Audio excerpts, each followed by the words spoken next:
to our brand new helpful Honda sound space. You guys know that Fall Out Boy are right out there. They are going to perform some songs. I'm going to have a little chat with them. Was anyone at their show last night? Tonight? And who is double dipping? Yeah, that's where it's at. Okay, cool. So you guys, please help me give a very warm welcome to Fall Out Boy. Here they come. Here they are, yay! There they are. Hello.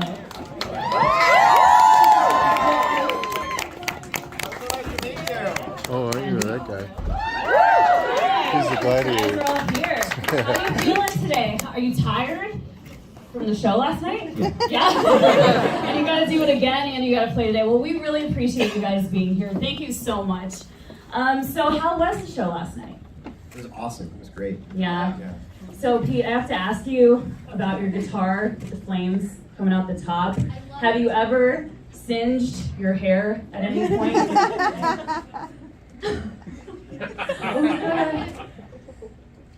Is Bunny gonna answer? Just the ones that I'm nervous about. I don't know. I'm not sure legally if I'm allowed to say whether there's been any singeing or not. Okay. Oh, you know what? That is a really good There hasn't point. been. That's There so hasn't been. funny. Well, Sorry. It totally threw me. did you know that he had that? No. Okay. This is a fun surprise.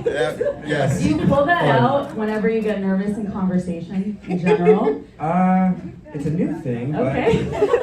I like it. So it just looks like it Cute. gets very hot. We'll put it that way. yeah, You know? it's hot. Yeah, it's Yeah. really cool. Actually, the wind was blowing the wrong way last night for the flame base. So That's fun. yeah. Yeah. It's interesting. It's when I realized that I'm not actually have any pyrotechnic skills at all. I'm like, what do I do? Oh my God. Well, your production is incredible. You guys sound just so on. I mean, dude, Andy, you're just like ripping it up back there. Can I ask you?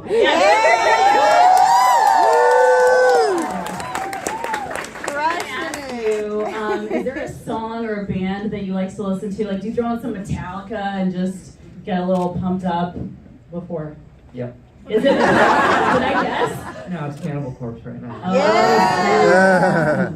Conversely, do you have a song when you're at home, you're having a tough day, and you want to put a song to cry? Do you have that? Cannibal Cannibal. Corpse. That's why I'm with Deftones. I feel like I had turn your phones off. Right, Elliott Smith, I guess. Is it Patrick? No, it's not. Oh But my God. just abundance of caution. That is my middle name.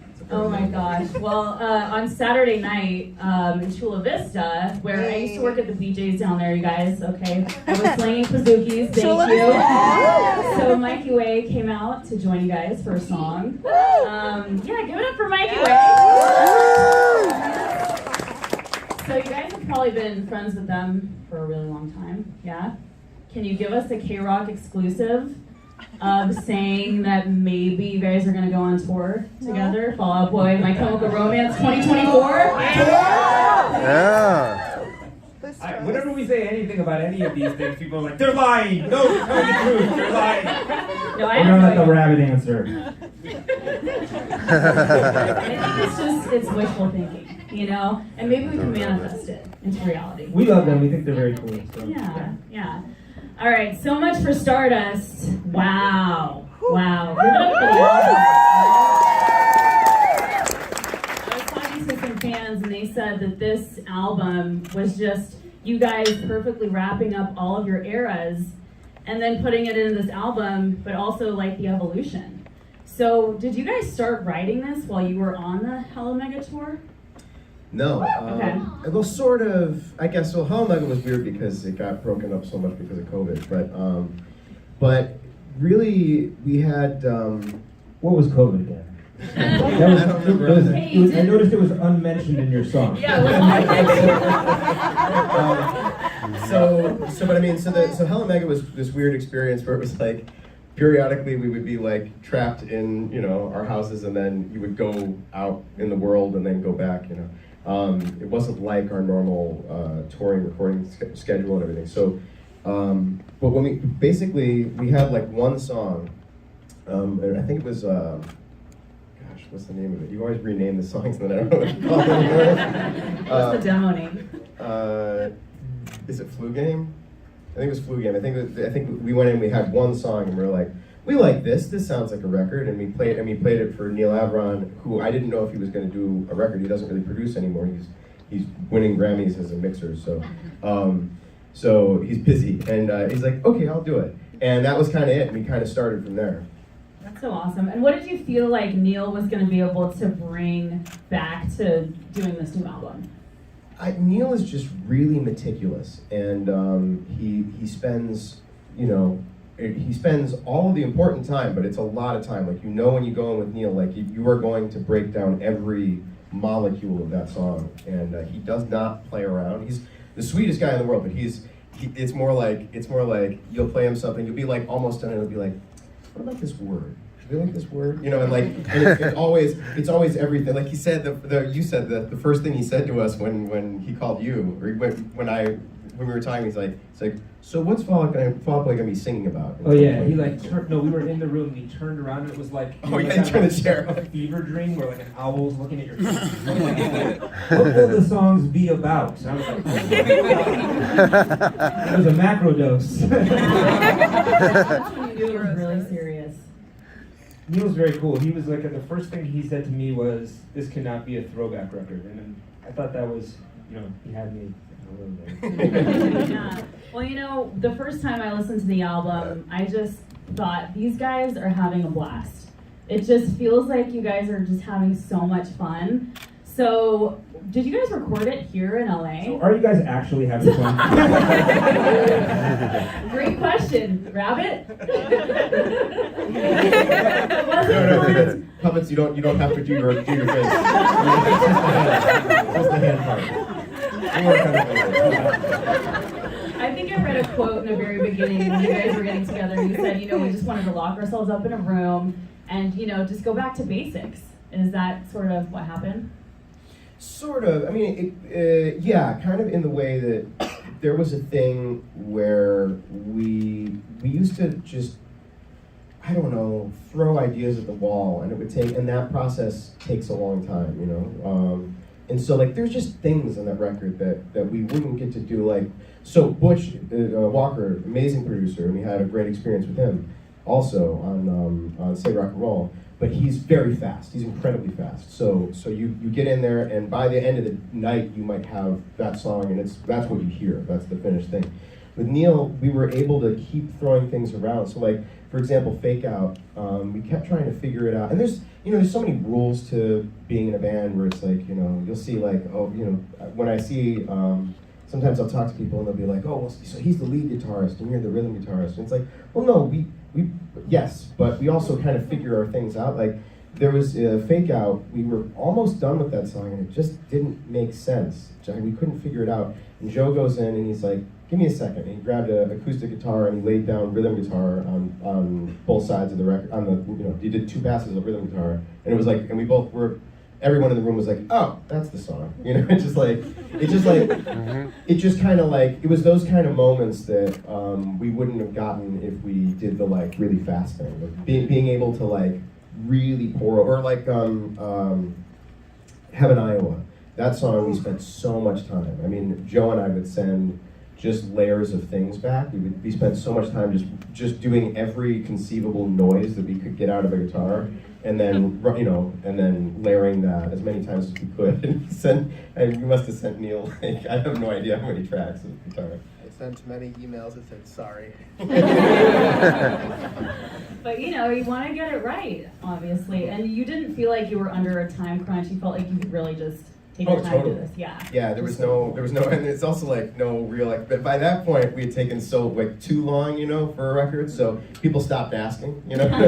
They go, oh, when's you know, for a while, it was, oh, when's a new Fall Out Boy record coming out? And I was at a kid's birthday party, and one of my neighbors goes, So do you guys, sorry for asking, are you still in a band? You guys still make music? I guess I better put that record out. When you guys took your hiatus back in 2009, what do you feel like you learned? And when you got back together, did you feel like you had a new appreciation for getting to do what you do?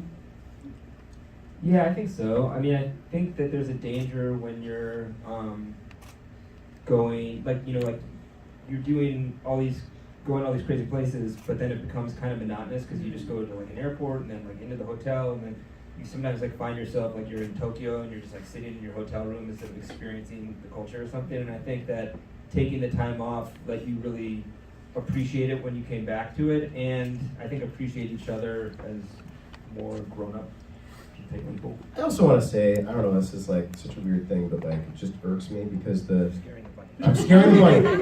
You're okay, buddy. It's okay. One of the free animals, you don't look in the eye,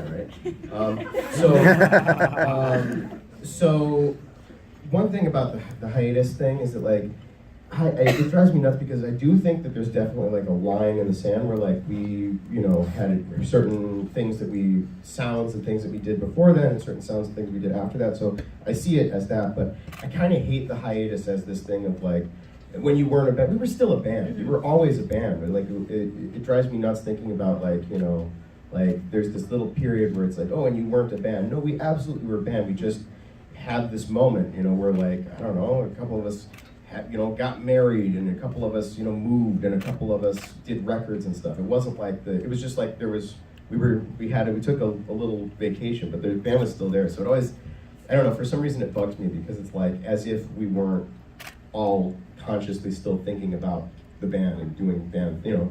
We still sent, so part of the thing, that's this kind of lost story, but we did send songs back and forth a lot during that period. A lot of them just were really bad. Like I would write these weird things and people would be like, yeah, maybe. No, there's a couple good ones. Yeah, there are a couple good ones. Bring them out of the vault. Oh my God.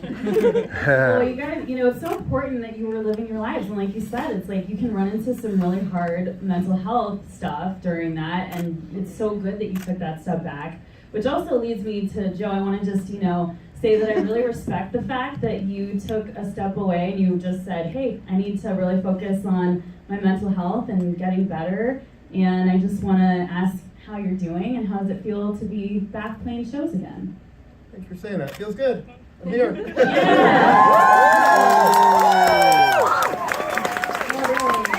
It takes a lot of guts, you know, like I also struggle, and you know, it's like I have to suit up and show up and be on the radio every day and be on, and it can be really difficult. So you guys are in a band and like you're always in a different place and there's no like consistency, you know, so like I'm just glad that you're doing well and it's great to see you. Okay, we're nearing the end of this. I just want to ask a fan question. So Sarah, Allie, Rachel, and Eric, they just got matching Fall Out Boy tattoos, which are so dope. Yeah, right? And so the question that they wanted me to ask you is that they want to know your song GINASFS, which is a B-side from Infinity on High. Well, you guys played it at Wrigley and at BMO as the only repeat surprise song, and they want to know what's the story behind that song. Oh man, that's so long ago. I really don't ever like unpacking lyrics too much or unpacking art too much because it just means different stuff to everybody, you know, and I think sometimes you remove the meaning. Some people will be like, oh, I thought it was something else, but I'm like, fuck. It's like the thing that they thought was better than the thing. It's true.